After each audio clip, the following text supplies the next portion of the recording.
Hello, Facebook family. How are you this evening? It's June the 5th, 2023. Welcome to Bridging Through Conversation. Guys, tonight we're going to be talking about mental health matters.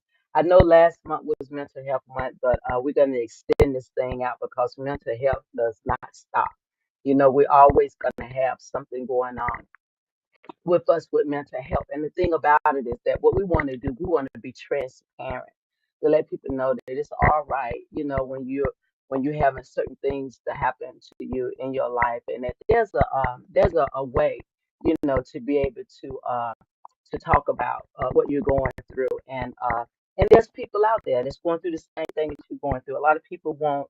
Um, Talk about mental health because they feel like they're the only one that's going through it, and then they're gonna think that they're gonna be stigmatized, with this. But I'm gonna let you know right now that it's very important to make sure that you have your mental health checked as well as you do physically and stuff. So, okay, so I'm gonna go ahead and do a disclaimer first because I don't know what's gonna be said tonight. Okay, so we want to make sure that we cover everybody that's on here that's gonna be talking tonight.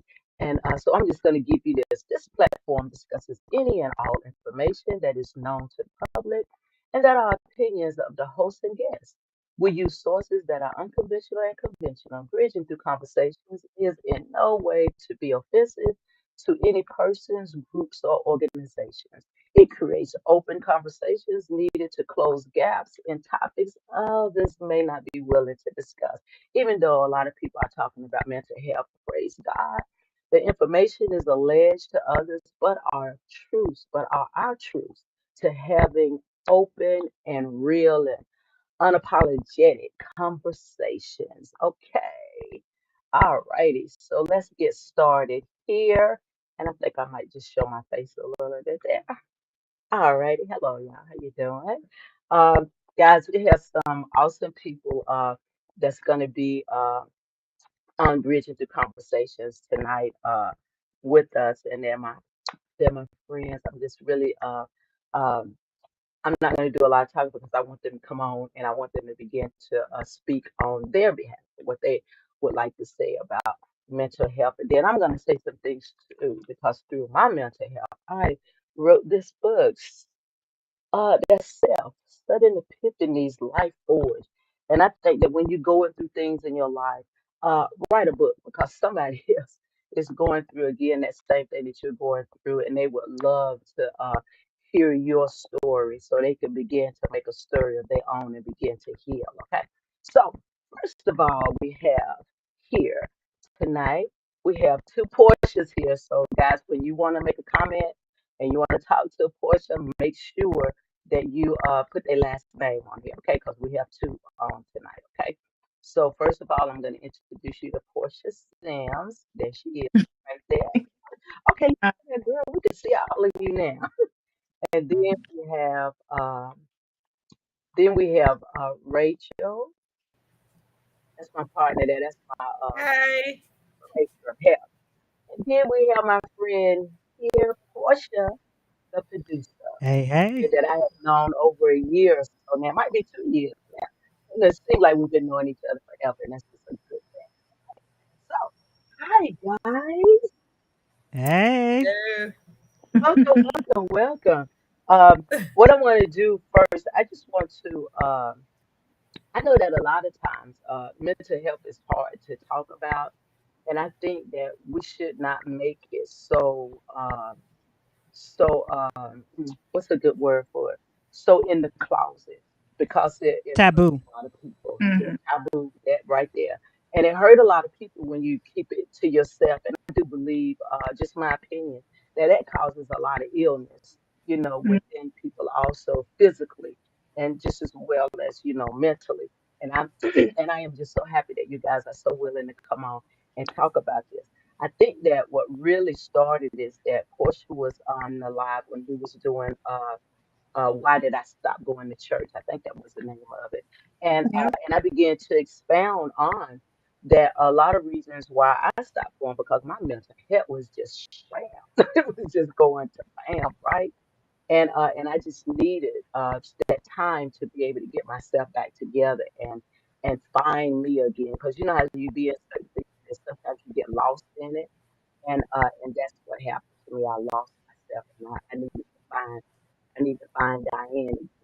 So what I want to do, I want you guys just to take a snip up in here and just tell me what is your feeling about mental health and how it should not be a taboo, how it should not be that if you open up and say certain things that happen in your life that you won't get the thought of people saying that okay, this person needs to be in a minute and stuff. When it's not all of that, it's not all of that. Sometimes it's just we need just to talk. We need to talk, you know. So start off with you, Portia, the producer. So for me, when I think about just mental health in general, and I can just speak from my own journey of where I'm currently dealing with compounded grief. I mean, for those of you who do and don't know, who follow me on social media, I've lost both of my parents in the last 9 months. It'll be a year in next month of my mom. And when I think about just mental health in its entirety, I think that there's so many layers to it that we tend to categorize what's deemed mental health and what's deemed just socially the norm. For example, I'm going to use the word trauma, for example. Trauma has become a trending word in our society. So now everybody's like, we need to be trauma informed, we need to be trauma informed. But realistically speaking, I think when it comes to trauma, when it comes to mental health, it starts from within. The first word that we see in the word mental health is me. And we tend to exclude me from the equation. So we wonder why, in a sense, so many people are still mentally unwell. And I think a lot of it now because of COVID really brought on a new wave of mental health because people were isolated for so long. Obviously, people were out of work. People are still recovering from financial hurdles in their life. So I think COVID really sprung forth a whole new direction of mental health. And now we're trying to, in a sense, deem what's really mental health related and also try to match, or I don't want to say match, or I would say in a better way, to try to differentiate between trending and what really needs to be addressed.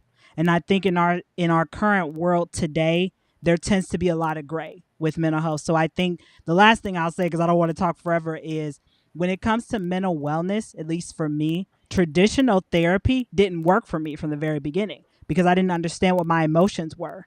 And I think in our society, if you're not able to really vocalize when you're sad, when you're angry, right? And when I think about my journey of grief, a lot of my anger was fear based because I was afraid to live. I was afraid to die after my mom passed away. I didn't know what direction to go. And I think a lot of people right now are dealing with some type of grief, which in my mind continues to perpetuate different mental wellness obstacles, whether it's depression, whether it's anxiety, whether it's bipolar, anything like that. I think if we learn the fundamentals when it comes to mental health, or just the fundamentals of what stems, such as loss and grief, then we're able to have an open, honest conversation. That's my Mhm. spiel.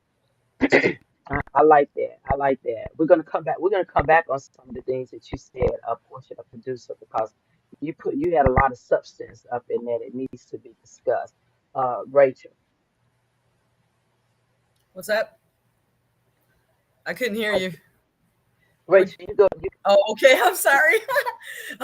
It's got a delay on it when you talk. It's got a little bit of a oh, I'm delay, sorry. but it's I'm sorry. okay. It's okay. Well, I actually looked up some stuff because I am not a counselor. I'm not a licensed therapist. However, I have had my own, I'll say, transformative experiences throughout life with grief, lots of grief. And what I found to help me was more spiritual.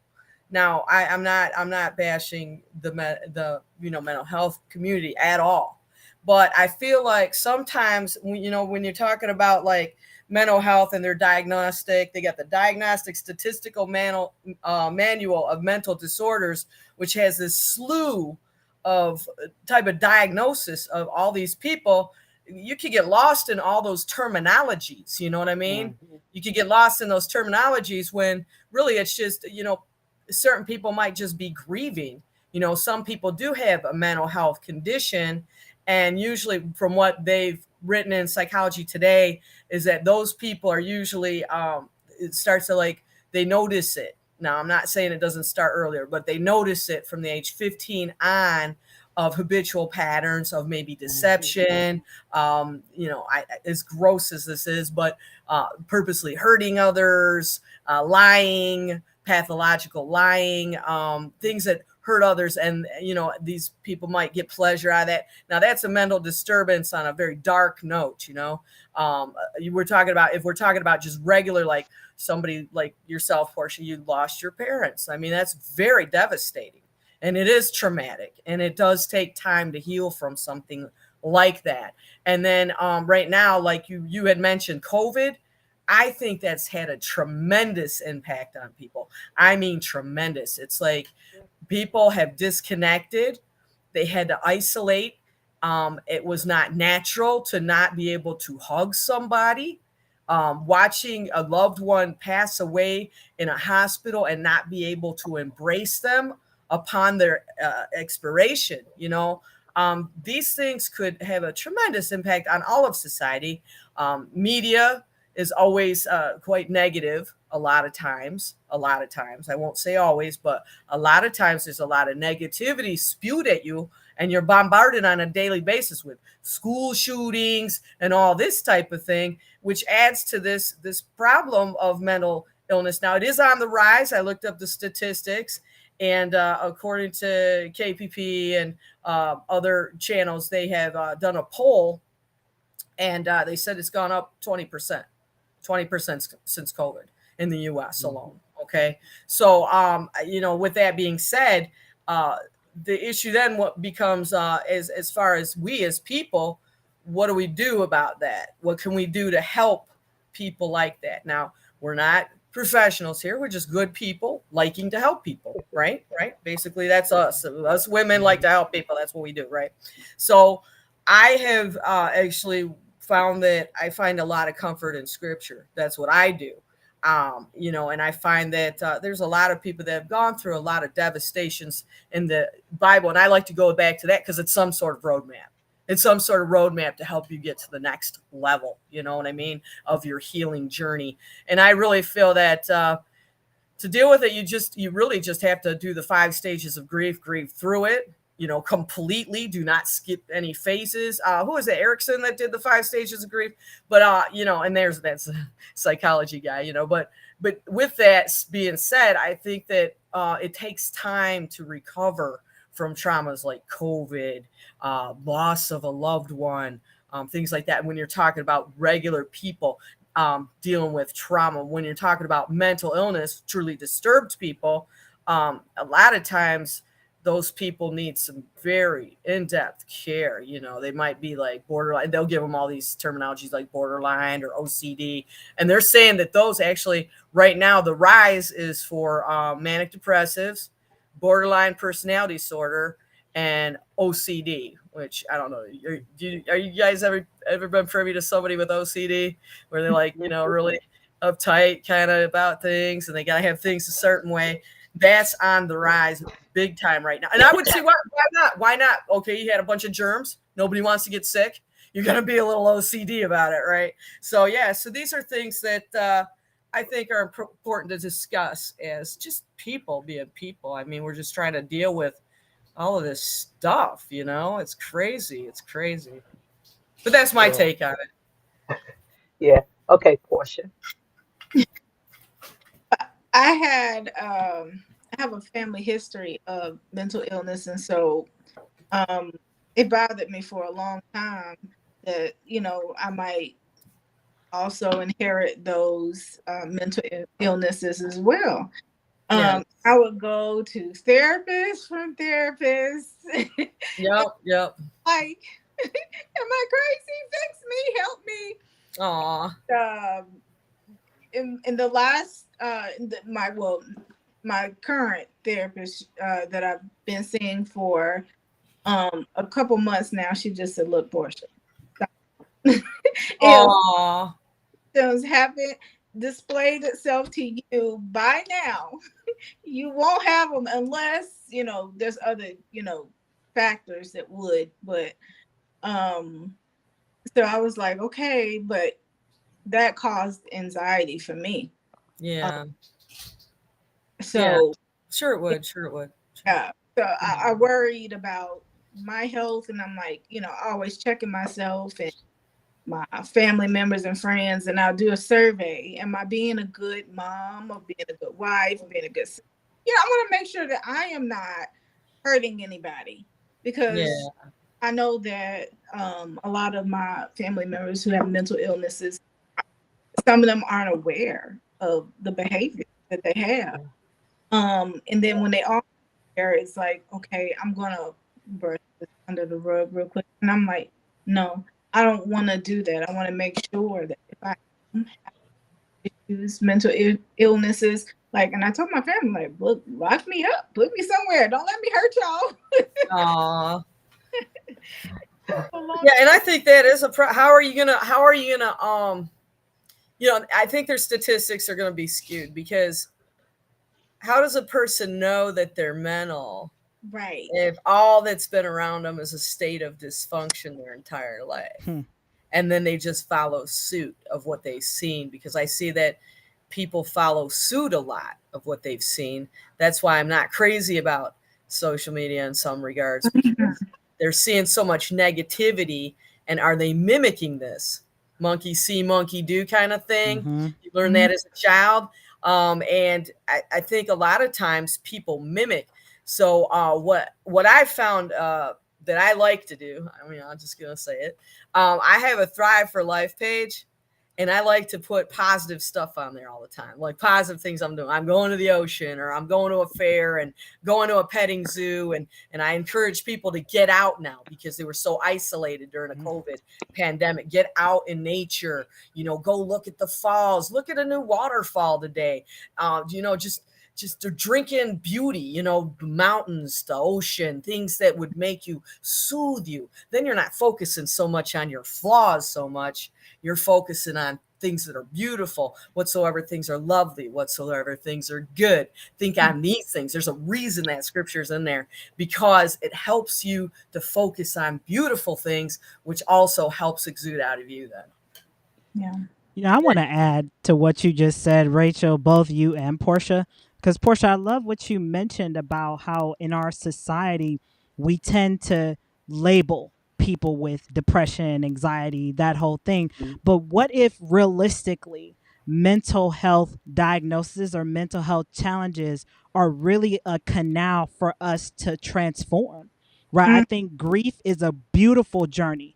And I'm only speaking from experience of losing both my parents, right? When I think about my mom being a full-time caregiver of her up until the day that she passed away, I held my mom's hand when she took her last breath. I had to give my mom permission to let go because she wasn't going to. And I wrote my first book 3 months after my mom passed away, Finding Grace Within Grief. Her transition, my transformation, was the epiphany that came through the window when I had my mom's ashes in my back seat after I just picked them up from the funeral home.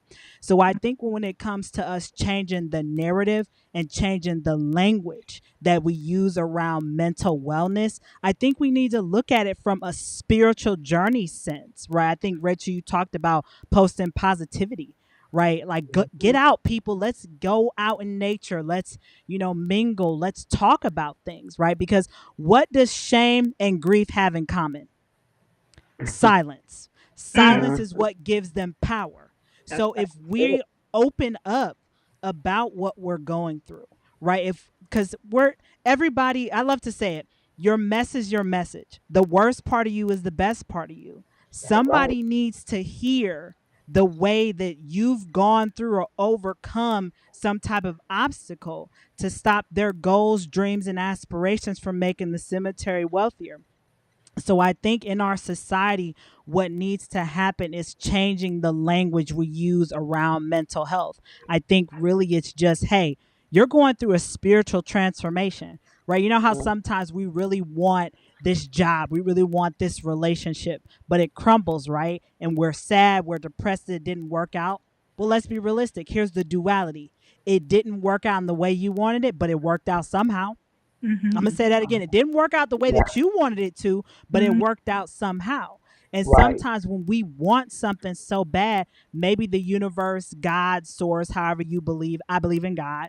Maybe God was like, hold up, I have something bigger for you. Not this, not this. There's a couple lessons you need to learn before I open the door for you.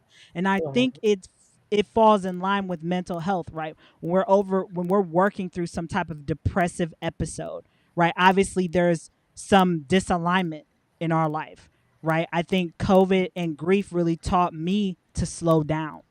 We need to slow down in our life. We are always on the go. I've got to get to this meeting, or I have to go out to this. But when are we actually taking time to be present in the moment? Yeah, yeah, I know I just said a mouthful, y'all, but I just felt the call. Yeah, no, no, that was very good. It was dead on. yeah. Yeah. No, it made sense, but I want to pull something out of what Portia said. Portia Sims said about family.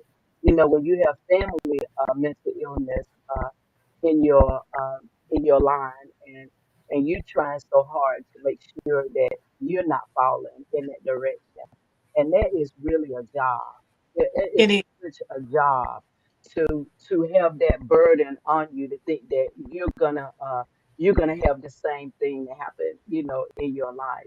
And when I was coming up, I think I said when we was doing the church, why did we stop going to church thing portion, is that I was saying that down in Newell, North Carolina, I used to Yeah. sit on the hill and I would just be silent all the time. And I'm thinking, and then I had a cousin that had mental illness, and thinking, God, am I going to fall in this trap also? And even now in my grown up life, I'm still that way. And I have to make sure that I'm happy in affirmations. And that's what I like about what Rachel said, that you always have to fill yourself up with affirmations, because if you don't fill yourself up with affirmation, ain't nobody else gonna do, because a lot of people gonna look at you and think something is wrong with you. So you have to be unapologetically selfish sometimes Yeah. to think about Yeah. yourself when it comes to that, because you will fall in that trap, because you think that because it was in my family, oh my God, I gotta always do this checklist, to make sure that I'm not falling in that same area. So affirmation is good for the soul. I just really believe that when you feel like you're in that situation, and even when you don't have it in your family, like you were saying, Portia, the producer, that from this COVID thing, it is really, it is so, it is showing so much in our children that Yeah. we're gonna have to do a total what is that thing called when you do a total turnaround, like whatever you A however you do it. reset, a Reset. great reset. So you always have the words for me. A total reset. With our kids, so they won't fall in that category, because they was on so much social media and they saw so many negative things, and you always got to be there, to make sure that you put in positive affirmation, in their mind. Because I had one little cousin. I know a lot of people don't like talking about the LGBT community, but we all one family, right? But she felt like that she was, you know, um, a same gender lover, right? And her mother asked her the question is, how do you know that you are that way, right? And she said, well, I saw it on YouTube, and I just feel like that's the way, that I'm gonna be too. And I'm thinking, what in the world? What you mean? Just because you saw it on YouTube don't mean that that's who you are, right? So that's what I'm saying. We got to make sure that we try to reprogram our kids and let them know it's your choice on who you want to be and what you want to do with your mental, psyche, right? But we got to make sure that they're following the right path, and not just what's on the meter, just because they were inside so much, and then that's all that they got. Because that's the mental illness. Also, in some ways, I'm not saying because you're LGBTQ community that's the mental illness, right? What I'm saying is that when you feel like that somebody can brainwash it in you, that I feel like Mhm. that's a mental illness, that something happened to make you so vulnerable, Mhm. to certain things like that, right? So we got to make sure that we have ourselves together, affirmation wise, and that we do the same thing, to our children because we're grown up, but have those we still have mental issues. I don't care what nobody says. Everybody has something that's going on with them that you need to begin to start trying to heal yourself through that. And I think positive is a great way to start with that. Mhm. She was trying to say something before she sings. Yeah, I was just gonna say you're absolutely right. When you were talking about, pulling back, that's a lot what I did. I pulled back. I, stopped trying to worry about everybody else and everything else, and I had to focus on me. I had to be selfish, a whole lot selfish. I had to, you know, worry about my health and everything else. So when instead of worrying about if I'm going to be all right, I was making sure that I was all right. Um, and I had to designate some folks to do it. I got kids, I got a husband, I had to designate them to do some things because when it was time for me to reset, I need to reset by myself. Um, Pulling out from church was another thing because I realized that being around a group of people a lot can kind of conform you a little bit. I wanted to make sure I knew who I was when I was around these group of people. So I had to reset. Growing up in the church and being in the church all the time, you see certain behaviors and you adopt those, but are those yours? I had to figure that out for myself. So I'm pulling back. I need to see, is this what I really like? Is this what I really like to do? And, that's when I begin to find myself. And I journal and I write about it and the things that I really do like. And it's a lot of self discovery there. But, you know, isolation was good for me. The COVID was a blessing for me. Yeah. For Yeah. us. Isolation is good for the soul, honey, sometimes. Mm-hmm. Isolation leads to transformation. That's why I think grief is such a beautiful journey. That's why I've been like really pushy on people changing their views around grief because grief is a process, but it's not permanent. And grief is faceless. Each and every That's part of the human experience is grief. And when we think about grief, each and every one of us has lost somebody. We've lost something, whether it's a job, a relationship. Let's even, Diane, you talked about our children. Look at our childhood. There's a part of our inner child that's still wounded from whether it was a single parent household situation, maybe there was a family member who touched us inappropriately that we're still struggling with.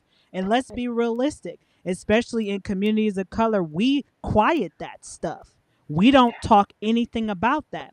And I Right. hate to say it, but there's still a disconnect between Yes. the church addressing mental health and also them opening their doors to someone who is experiencing a mental wellness crisis.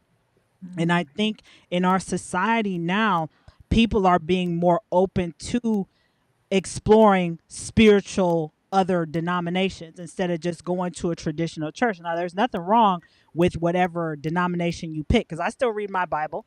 I still do. I think the Bible is an amazing guide on how to live your life, and it gives you lots of different points on different scenarios you're going to encounter in your everyday human experience. But I think in our society, we continue to have this division, right? And I think I'm going to go a little because I've worked in healthcare too. I've worked in healthcare for 15 years. I've worked in every place you can think of. There's a division between what's deemed the appropriate way to address mental health and also the quote unquote what we call woo woo doctors. I mean, I've Hmm. gone to chiropractors and have been fixed. I used to get acupuncture done, and now I'm more flexible than I've ever been in my life. When I went to a traditional therapist, I had to fire three of them. Yeah, I fired three of them because I couldn't. How could I really express to them what I was going through? And Right. everything I was met with was, oh, just, oh, you're overreacting. I'll never forget it. One of them told me I was overreacting. Trust me and believe me, I walked out of that office and they're like, "Oh, did you forgot?" No, I didn't forget nothing. Y'all lost me. Yeah. So I think in our society, we need to work on hearing other people. We need to become better listeners, hear Yeah. what's not spoken. Because I'm going to say this real quick, silence speaks louder than words. It Mhm. Yeah. does. Yeah. Somebody's silence tells you a lot.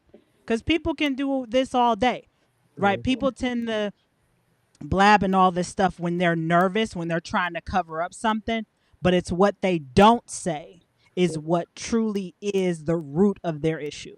That's right. Mhm. Portia, I am so glad that you said that because I was thinking that Rachel and I were working for the hospital, right? And I was thinking about how a lot of I have seen so much suicide, right?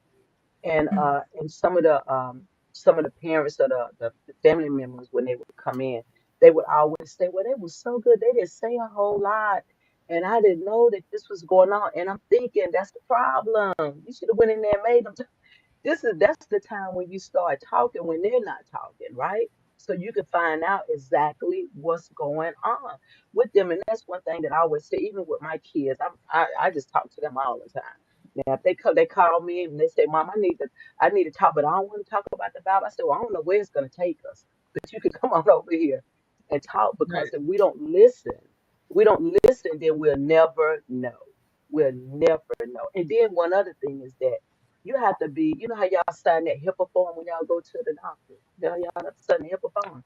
That's what you got to sign when you start talking to people. You might not do it physically, but make sure you sign a HIPAA form when somebody is talking to you, because a lot of people will come and talk to you because you talk too much, and that's what we got to learn how not to do. The way that when somebody is having a mental episode and they just come to you. They feel like they can come to you, right? But then when they come to you, you're a leaking faucet and you just run it everywhere. But it's not for everybody, right? They desire for you to have, because evidently they saw something in you that they felt like that you could help them. So we got to learn how to, when we do have people to come and talk, we got to learn how to be uh, slow to Be speak our and brother more and to sister's listen, keeper. Yeah, we got to right? learn better to be our brother and sister's keeper. And I'm That's glad right. you brought that up, Diane, Yeah. because I think, unfortunately, that's another reason why so many people do not feel comfortable enough to be vulnerable, Mhm. right? Because vulnerability in our society is looked at as a weakness. But for me, it's been my greatest strength. When I've That's talked right. about my grief journey, when I've talked about, and I'm going to trigger warning, when I've talked about my suicidal thoughts, I still have them to this day. Still, and I have to really take inventory like, okay, Portia, are we taking care of ourselves? If we're Yeah. having these reoccurring thoughts, what are we not doing? Right? What are we not doing? Now, what are we doing? What are we not doing to take care of Portia? So that means I got to pull back. I got to take away time off social media. I got to start taking my walks again. I got to start doing Hmm. my grounding meditations, eating Mhm. Yeah. my regular, routine that I eat. So I think when it comes to us again, we got to be better listeners and also self awareness. We Right. got to build that self awareness muscle Right. because without Hmm. that, we're going to continue to be ticking time bombs and everything's going to trigger us and set us off. That's That's right. right. And be more observant. You got to be Mhm. more observant also, because again, we started this thing up with you, Portia, the producer, about the COVID. Again, we just don't realize how the COVID has affected everybody. And when I say everybody, I mean everybody, right? So we have to be more observant, but because for one reason that some of the individuals that actually got COVID, they have a mental issues, from having COVID, and then the after effect, Mhm. from having COVID, right? And then what does that do in return? That disturb your family a little bit also, right? So we got to be more observant in people in general. But again, we got to be we got to be so quick to listen to people and so slow to run our mouths so much. Sometimes we just talk entirely too much, and that Mhm. affects a lot of people from coming in and being more vulnerable with you, because I think vulnerability is most definitely a strength, with us. But we have to make sure that we are a discerner also to know who to go to, to be able to talk. Because if you don't, then it's going to affect you worse than the way you already feeling. So we got to make sure that we have that discernment on who to go with. Okay. Mm-hmm. Okay. Now, Portia, the producer, now we ain't gonna be the one doing all of the talking. Well, I would like to add that Portia Sims, I like your spirit. I like your spirit. I think intuition is huge. Okay, and tuning into that is a huge blessing and curse. Now you can tune into some bad people. I really think who you surround yourself with is going to affect your life in a either positive or negative way. Now you said that you lived in a household that was not maybe always pleasant, right? And so you learned from that. And so then you took on that energy of think that something was wrong with you. And then you've got these people labeling you, and I got to look at this stuff because I don't remember it. You know what I'm saying? With anti-personality disorder, or whatever they give you, right? That you might have depression or whatever. This guy is new. Now he's new on the set, the psychiatrist, Thomas Saz. He argues that mental illness is itself a myth. Now, this is in Psychology Today magazine, and he says it's a myth. He says they're themselves just moral judgments disguised as empirically verifiable psychiatric disorders. So he feels that people choose to have these disorders to cover up the fact that they're just I don't know how to say it nicely, a-hole, whatever. Okay, so I mean, so yeah, so they're, you know what I'm saying? So like they're using this as, and I have seen it, ADHD. I mean, you can't discipline your child and teach them not to be, unruly in school because you're saying they're ADHD. So you throw a bunch of pills at them. I don't think pills are always the answer. I really feel that with a supportive, loving environment, a lot of times that's really just what people need. Like you said, listening to them, giving them that support, validating how they feel. This is huge. And if you're not getting that validation growing up, you're going to feel empty. And what? Look for it on the outside from the wrong people because that's all you've known, right? I mean, I'm just speaking from experience, unfortunately. But I mean, when it comes down to it, that's spiritual intuition. That's what guides you. That's what heals you. That feeling of, well, I don't want to feel bad. I don't want to feel sad. What can I do to make this better for me, my family, the people around me? These are the important things that we can do as individuals without having somebody sit there, judge you and go, yeah, so what happened when you were 5? You know what I'm talking about? Look in there with their little pad. It's like you feel like you're under a microscope. It's not helping. It makes you feel worse because you feel like you're being objectionalized. You know what I mean? It's nicer to have someone that actually goes, I feel what you're saying. I've been there. And, I feel what you're saying. I validate what you're saying. And, how about a hug? A hug. Yeah. I hugged people that I wasn't supposed to hug during COVID. I put my gown on. Look, had to be masked from top to bottom. I put my gown on. I'd go in there. I'd hug them. I'd pray with them. You're not supposed to touch them. You could get COVID. They're human beings. I can't do that. It's not in me to do that. I have to give some sort of, they're by themselves in here and scared and sick. Mm-hmm. And you might give them all the medicine you want, but really what they want is a hug. And somebody go, you know what, it's going to be okay. And somebody maybe even with me, pray with them, and say, God help this person, help create, healing for this person. And even if they didn't, sadly enough, even if they didn't make it out of it, if you could provide that moment of care, I think that it spreads like wildfire. It spreads all across the globe. If you could put that love out there, that kindness, and love is not a weakness. It's not. People try to take advantage of it. Yes, there's sick people out here. There's nothing you can do about it. There are people that are mentally, seriously ill that, would take advantage of a kind, loving person. And you set your boundaries. You know what I'm saying? Set your boundaries, do your thing on that. But that doesn't change the heart or integral part of you that can affect so many others in a positive way. Did I say too much? No, you. But yeah, so that's what I found. I tried to take all my pain, all the things I've been through, all the abuse, all of that neglect, all of that I had from childhood, and make something good out of it. Somebody said once, life is like, a poop garden. You can wallow in it or you can grow something in it.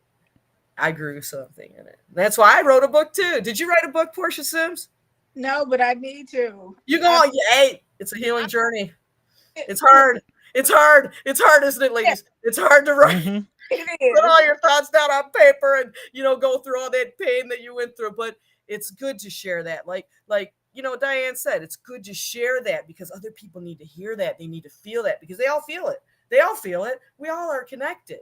When we disconnected during COVID, it was tragic. Now time to connect, bring it all back together. I mean, I've never seen such lovable people in my life as people in America. We're lovable. They had a hard time not hugging each other. We were all trying to do fist bumps and foot taps and The elbow. on ways of still touching each other. It was a beautiful thing by the elbow. It was a beautiful thing because it's like you can't stop that spirit of love. Spirit love. I love that. But yeah, you can't stop that. And whether you're mentally, you got issues or challenges, is irrelevant. If your heart is good and you're in the right place, no one can take that away from you or judge you or give you some stupid label. I hate those labels anyway. I think they're corny. But but I'd rather say, you're having some problems or difficulties you need to work through. Yeah.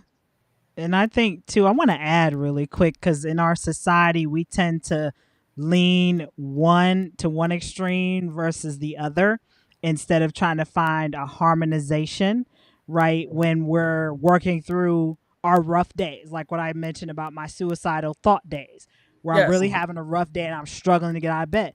Diane, you talked about having affirmations and mantras. My daily mantra, if I'm struggling to get out of my bed, is 2 feet on the floor. Just 2 feet on the floor, Portia. We just put 2 feet on the floor, then we've won the battle for the day. Even if that's the only thing that I do and my hair ain't on or nothing, if I just put 2 feet on my floor, then I've won the day. It's And still a when I step. think It's still a step, it's still a It's step, still a right? step. And when Yeah. I think about, just in our society, there's this thing. Has any of you ever heard of toxic positivity? Have any of you heard that term before? Yeah. Toxic It positivity? sounds like an Yeah. enigma. I don't know what's But that. it's a real thing because people tend to, oh, I don't want any type of negativity. No, I don't see any negativity. But Yeah. then when they have a rough day, then they're completely just debilitated because they've put up these Those rose-colored walls. blinders that, Yeah. oh, the world that I live in is so rosy colored, but then when the minute that they face some form of adversity, then they don't know what to do. I get what And you're I saying. That's kind of like denial and not the Yeah. river in Yeah. Egypt, Mhm. right?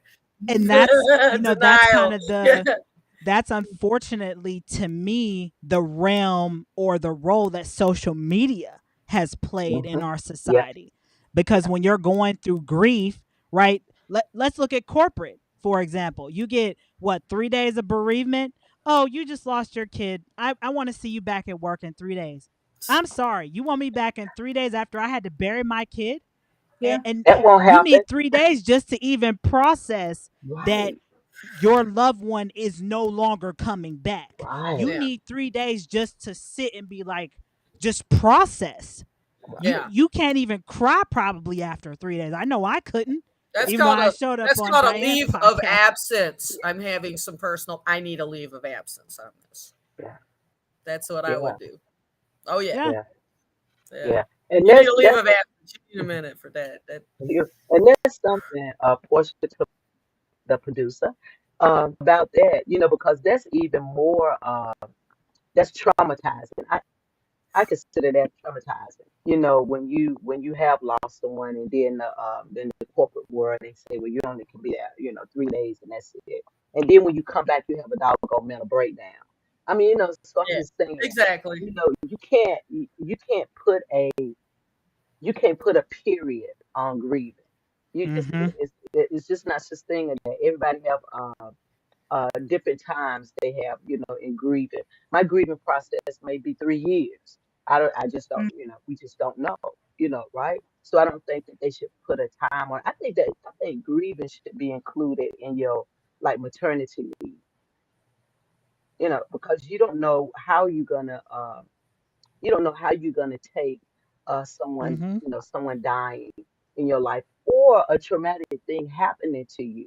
You don't know. Somebody tell you you got cancer, you only have a few months to live. How you gonna you're just not going to take that lying down. And 3 days is just not going to help you. So I think that I think that that it should be a whole, like a tear up and throw away of the policies that's in now, right? When it comes down to grieving and a whole rework, because that causes a lot of people to commit suicide also, when Mm-hmm. they're in a grieving process and they just haven't had that opportunity at that time to go through it in a healthy way. Now you can go through it in an unhealthy way, and and it's not a good thing to go through grieving in an unhealthy way, right? And if we had those times, we could be able to go through it slowly, and be able to really heal ourselves. Even though you're probably really not gonna ever be truly healed, because when you lose somebody, that hole is always gonna be there, and it Mm-hmm. just begin to close up real slowly, and you just don't know how long it's going to take. But I think that we should have that opportunity to be able to deal with it on our own time pace. But work. I mean, if you can work, work. But if you can't, I don't think that you should be forced to, because I have seen a lot of people in where we work at, Rachel, in the hospital for that reason. That they still grieve it and they haven't had that opportunity. So Mm-hmm. what they do, they take an overdose, or either they try to take their life or something like that, because they just can't handle it, because they don't have anyone there to really be compassionate with what they're going through. And we have really lost out on that also, the compassionate part of Mm-hmm. individuals when they're grieving, because that's a mental thing. You mentally, some people you just can't take there. Mentally, you just can't take that big change, that has occurred in your life. Mentally, sometimes you just can't. Your mind just go to the you know, before you can really get yourself back. Not even, and it won't even be centered. It'll be a little bit off like this, right? And then it's still going to take a while for you to get where you need to get, in life, in your mental state and stuff. So I I think agree. though with grief, Diane, grief, I don't think you ever really that void that's in your heart. I don't think it ever really goes away. I think you learn to grow along with it, right? And I can speak right now from my mom being gone for a year. It'll be a year next month. Wow. And when I think about my mom was my biggest cheerleader. And not a day goes by where I don't think, wow, is this really real? Am I really waking up to not hearing my mom's oxygen concentrators in my house? Am I really waking up to not coming downstairs and, waking her up to get her dressed in the morning, make her breakfast? Is this really honestly real? And the thing with grief is it comes in waves. It truly comes in waves, and you have to honor that wave when it hits you. Sometimes you're just inconsolable. Like last Friday, I had one of those moments where I Mm. was in my kitchen on the floor crying. I could not get off the floor. Like little kid ugly cry where you be like, "That's literally that was me." Yeah, Like yeah, Yeah, literally, not that's to be a huge like loss. graphic, but literally the snot coming out of my nose was so thick I could tow my own car with it. But right, sometimes you need that though. Yeah. You yeah, need that yeah, release of all the right, emotions that you've pent up. Mm. And I think that's the beauty of grief is it's teaching you to let go. Let go of the societal narrative that it's not healthy to grieve, that we have to hold on mm, to so much, and really adopting your own new path of what truly matters in your life. right. And that's true. I have my youngest brother.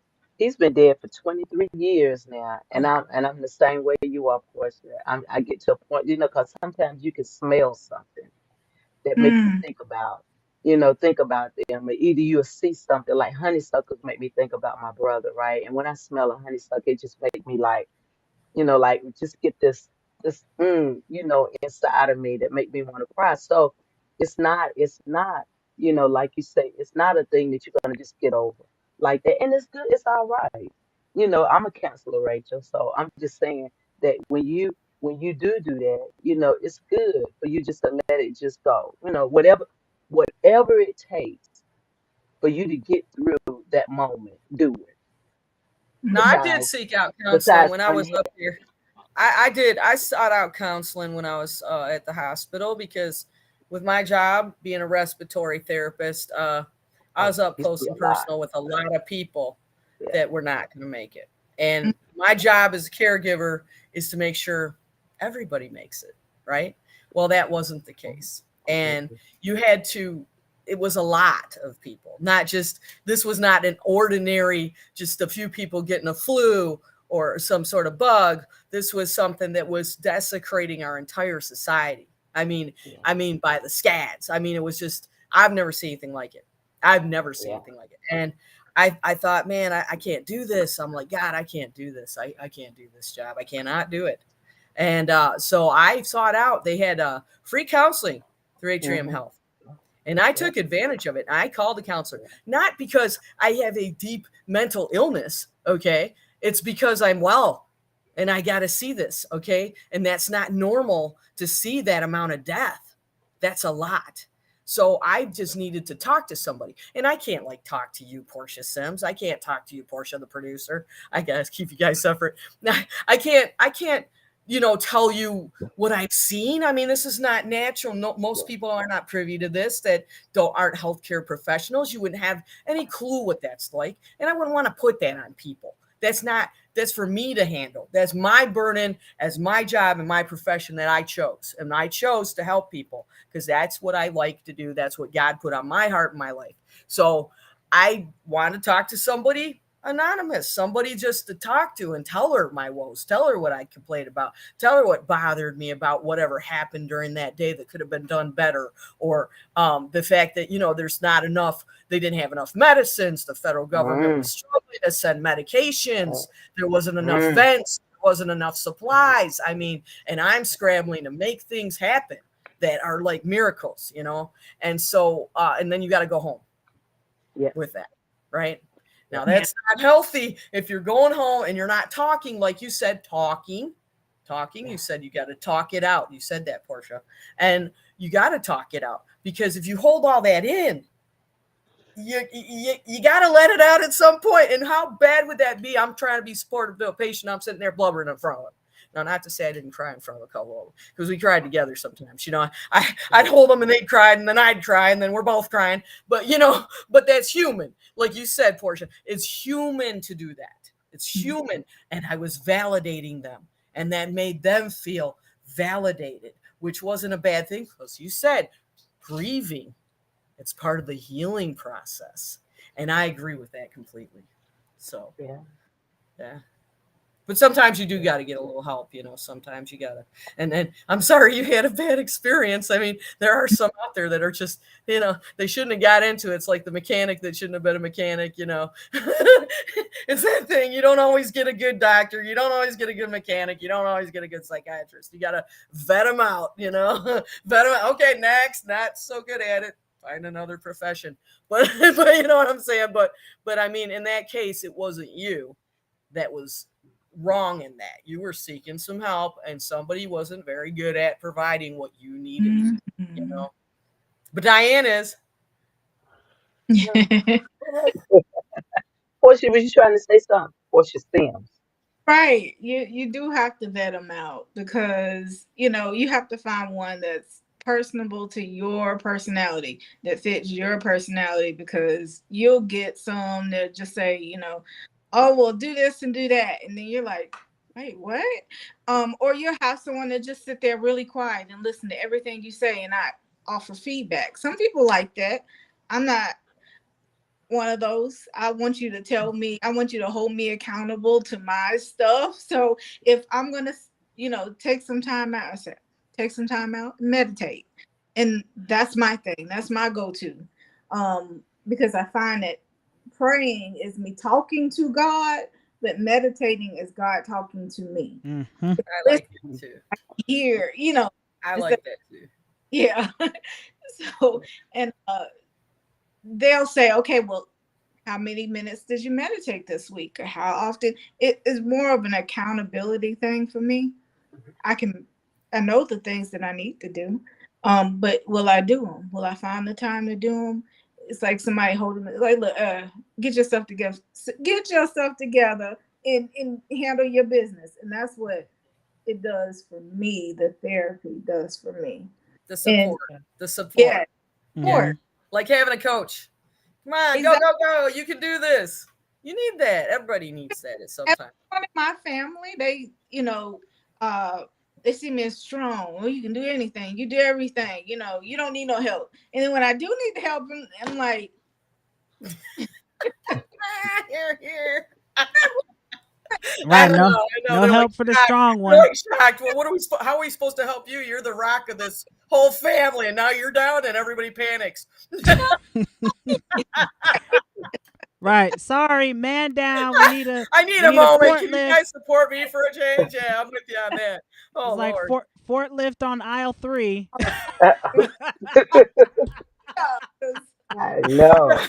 Yes, it happens. I mean, everybody's human. We all have our moments of weakness. Like you said, you cried on the floor. You did what you had to do to get it out, to deal with it. You didn't run from it. You didn't hide it. You didn't bury it. You said, this is what I'm going to do. And you let it out. And you probably felt a lot better letting some of that grief off your chest, Yeah. Yeah, but it's not easy. And sometimes you do feel like, man, I just want to die or whatever. I'm really good at throwing myself a pity party, boy. I used to throw myself a pity party for a week straight. I don't do it anymore. Because I'm like, man, this is a waste of my time. I got too much to do. Then I'm behind on everything I need to do, and then I'm mad at myself. So I'd rather not. But I mean, you get better at cultivating and working with your emotions as you release. mm-hmm, Good on you. mm-hmm. Good on Yeah. you. Yes. Yeah. Now when you said you took a now when I used to be a programmer, now I used to use my sick days. I would just take a whole week off just to recuperate from work and stuff because sometimes you do need to pull back and take Mhm. those time, that time for you. And then even now when I come home and I get off of work, I come in this room and I meditate on myself because all day I have been dealing, with other people, right? And like you were saying, Rachel, since we deal with patients, their burdens are placed on us, right? And if you don't release those things, then you are gonna have a mental problem. Because all the way home, the thing that be going through my mind is everything with those patients say. Every patient that I went to today, all that they said is just going through my mind, just going through my mind. And that can run you absolutely crazy. So that's why I always say, my sister-in-law always say, why do you always say selfish? Because I'm doing a selfish break. That I don't care what nobody say. I am going to take this time for me. And I'm going to make Mm-hmm. sure that I get those things out. Because if you don't, it's going to run you doggone crazy when you're dealing with other Yes. people. Because counselors and psychiatrists and stuff, they need a psych and they need a counselor themselves, right? And if you don't feel like that you need one something, you might need to get on some medication because something really is going on with you, right? And something Yes. because we Yes. You do, can't admit it yeah, yet. yeah, Be we real. need Be real with those. it. Yeah, yeah, we need those. Just like if you're a doctor, you need a doctor too, right? If you're a nurse, Mhm. you need a nurse too, right? So we all need Absolutely. those things also, and you need to always think about, yourself. And selfish is just one of my words. Unapologetically selfish when it comes Mm-hmm. down to me. And I think that all ladies should have that moment, with them because I do believe I looked this up, Rachel. I did one of your numbers. I looked this up before we came on. I said I wasn't gonna do it, but I did. But statistics says that we are the ones that have the most mental illness um, when it comes to male and female. But and I could be wrong, but sometimes I feel like that men have just as much. They just don't talk as much as women talk. How y'all Yeah, I feel about wish that? they talked about it more. They have difficulties with emotions and talking about things I've noticed. And I think that that's a real sad thing to see that they don't bond together more. Like, I feel really honored that I'm in this group of strong women right now. I really feel honored to be with you ladies right now. It's an honor for me. But men, they deal with things totally different. What I've noticed is they get angry. You know how we Mhm. cry? They get Mm-hmm. pissed. They get pissed. That's what they do. They get mad. And so when they lash out and you think, oh my God, they're it hurts your feelings, right? That's how they do it. That's how they get it out, is they Yeah. get angry. It's a different total dynamic. Mhm. Yes. Well, and that too, I got to add to that. We have to look at how society plays a role in men opening up. We Ooh. don't hold space for men to be vulnerable. We tell Yeah. men, "Oh, you They can't gotta be cry. strong. You better not shed one tear. You a sissy. Yeah, You can't. that's No, true. you got to man up. Yeah. Man up." I Yeah. can't tell you how many times I've heard that growing up as a little girl, that Yeah. I've heard told to, my brothers and cousins who are boys, who are men now. Yeah. And think about how hearing that phrase, you have to man up. How can you man up when somebody in your family molested you? So I'm Mm. supposed to man up and suppress what happened to me? So Yeah. no, so now that I'm an adult, now I'm a 21-year-old man who's out here trying to build a relationship, but then my girlfriend tells me to man up because I didn't hold the door for her. Mm. So Yeah. right there, that creates this cyclical, vicious cycle of suppression for them. Agreed. So I Agreed. think, That validation again. mhm, They need that validation. we need to hold space for men just like how we do for each other. We need to give them permission to cry. We need to give them permission to be vulnerable. And back to your point, Diane, not being our brother and sister's keeper. Whatever they tell us, it is in confidence. Not, oh, by the way, did you know Jerome told me? No, Yeah. we need to have that same level and reverence of respect for them. The fact that they were vulnerable enough to share that with Yes. you. And I mean, I've Agreed. spoiler alert, I have a significant other in my life. And I told him the other day when we went out to dinner, I said, I thank you. Thank you for trusting me with what you said. Because Oh. I know that it took a lot for him to share with me what he did. Mm. And when I watched his body language, I saw literally a full sign of relief when he finally let that go. And I don't know Yeah. how long he had been holding that in, probably since childhood, more than likely. So I think and that's a whole nother conversation that we can Yeah, I have know. about, I know it is. men, mental wellness, and holding space for them, because June is Men's Health Month.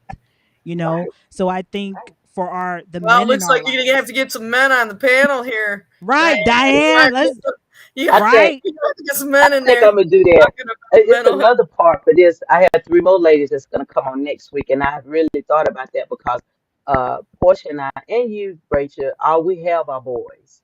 Yeah. Portia Sims and Rachel, and all we have. I have three boys. Portia have three boys. Rachel have one.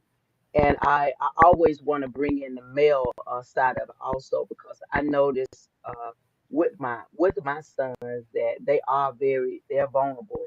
When it come down to me, they'll talk to me and stuff.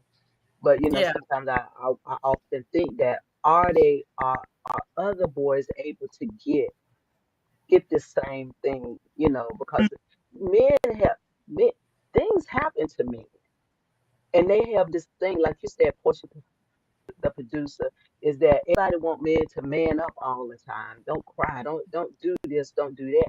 But I know it's all right to cry. Mm-hmm. There's nothing wrong with crying. I don't understand the masculinity part of not crying. I've never understood that, and I think that causes a lot of our men hardship, because they Yeah. feel like that they can't cry. They feel like they can't be vulnerable with things that has happened in their life, and then they feel so ashamed when certain things happen in their life, that they have to take it to their grave because of what somebody have instilled in them, what they should not Yeah. do and what they Mhm. should not say. And that's why I feel like sometimes that, because we're not getting that big statistic part of with men, that I really do think sometimes that the men have more mental problems than the women, because they're not vocalizing what's Yeah. Yeah, going on with them. What do you I think, Portia Stams? I agree. My husband is a crier, though. I will say, I um, know. he will cry. I love it. And he's been a good example to the boys about being open about your feelings and stuff like that. And I talk to my boys. I let them tell me anything, and sometimes I regret it. I do. What you Yes. say, girl? Yes. I hear everything. Um, I take it in and I give feedback, and even my college son, he come, he'll when he's at school, he'll call, and we'll have a debate every week. We'll have a debate about something, and if one of his friends is having issues with girls or anything, he's like, "Hey, you call, talk to my mom," and I'm like, "Really?" No, I'm the house mom too, but I I like that they are able to, open up to me. And if they are able to open up to me, then, they'll be able to open up to other people about their issues and stuff like that. It's very important, especially Yeah. boys. Hmm. Especially with them. And I just think that is another topic to have. I'm gonna see if I can get my boys to come on here. That's a hard thing to do. Because a lot of times they can be vulnerable with you, but then they don't Mm-hmm. want everybody else to know, what they're saying, what they're doing. And I can understand that, but I think that would be so awesome if I could, because I'm telling you, these men, they really do have some stuff stuffed up in them that they need So, to get out, you know. so And people should be willing to listen and don't put a thumb on them and say, man, you in this category now. You one of those over Hmm. there. But no, you having a hard time and you need some help. Just having a hard time hmm and you need some help. Okay, ladies, thank you guys so much for coming out here. Thank Any you. last words? Then you have the last word. We're gonna start with Portia the producer and go around to Portia the producer, Rachel, and then Portia Sims for some last words. So first and foremost, Diane, as always, I want to thank you, extend my gratitude for you inviting me back on. It's an honor to meet you, Rachel, and also another Portia in my arsenal of Portia friends. So look, we got to connect. I love connecting with all the Portias around the world. So one of the things I want to leave with everybody today is my favorite thing that I always say all the time. Your story is not for you. I'm going to say it again. Your story is not for you. Your story is to help other people and to stop their goals, dreams, and aspirations from making the cemetery wealthier. I'm Portia, the producer, y'all. Thank you so much. Thank you, oh, Portia. gosh. I just want to say that when you have to grieve through something, or you grew up in a situation that maybe wasn't ideal, not leave it to beaver, um, don't be so hard on yourself. You know, don't be so hard on yourself. Let yourself grieve it out until you're finished with grieving. Just grieve it until you can't do it anymore, and then allow yourself to heal and start focusing on the things that make you happy, that make you peaceful, that bring you joy in your life. Because even though things are tragic and they're sad and you're broken over it, after you grieve, there's a rainbow at the end of that rain. And if you focus on that, things will get better, things will get brighter. And if you need positive people, positive influences around you to support you through that, then you got to by all means go for it. Don't be shy to do that and ask for help from people. Like it, like Thank you. I just want to say thank you, lovely lady. I hope we get to do it. Um, also, just that mental health is important.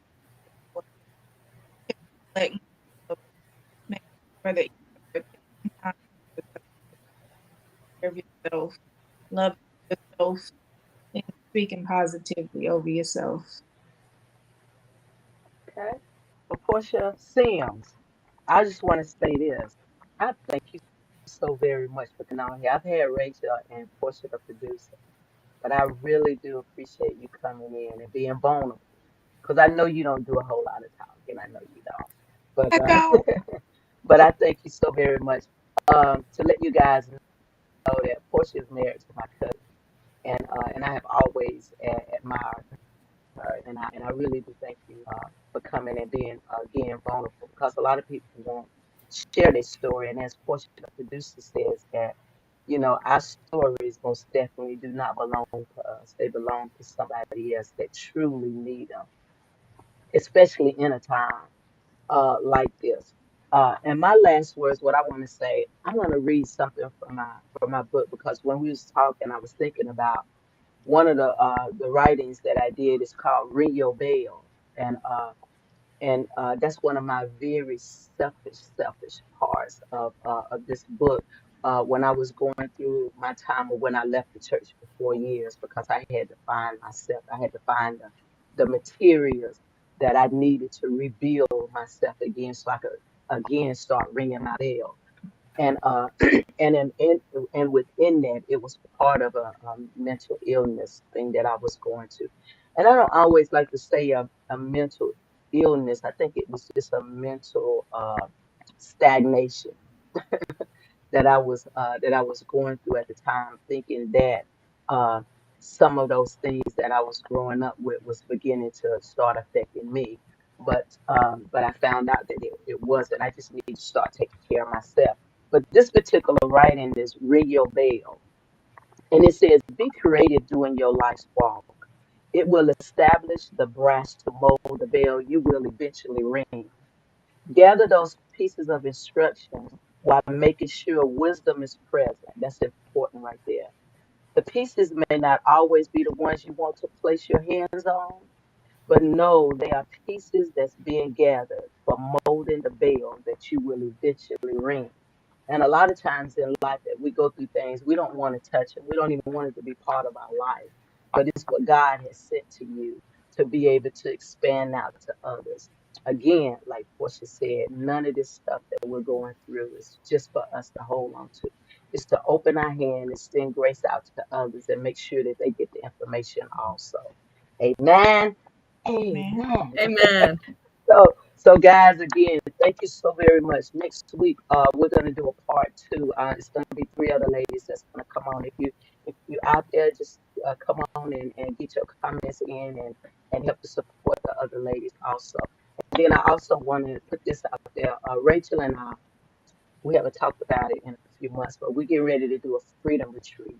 And we want you guys to come in and be a part of that. It's the 3 R's: revive, restore, and rejuvenate ourselves again to begin to be free, have freedom within ourselves, and let the world know that we're free to share what God has given us through the storm and through the trials that we have gone through, that we can open our hands up now and make sure that we can extend it out to others so they can begin to get their freedom also, and be unapologetically selfish and take care of themselves and continue to share it with others. Okay, so we're going to be talking about that soon. And since we missed this year, Rachel, we're going to have to plan again for next year. But it will happen, and it is the freedom, uh, Yes. the Thanks, freedom Diane. retreat. You're the I best forgot about girl. it too. I'll admit. So I love you guys, and please Much love. continue to take care of yourself. Take care of yourself, and know that mental illness is real, and mental illness do matter with each and every last one of us, not only the women but also the men also. So we extending our help to everybody. Grace is extending His free to all people.